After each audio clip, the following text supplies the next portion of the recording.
আপনি কি জানেন জান্নাতে ঢোকার সময় আল্লাহ প্রথম কি বলবেন?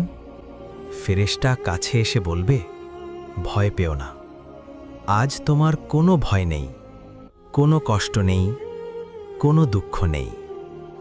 তারপর একটা দরজা খুলবে, এমন একটা দরজা যেটা খুলতেই আপনার জীবনের সব কষ্ট 1 সেকেন্ডে শেষ হয়ে যাবে।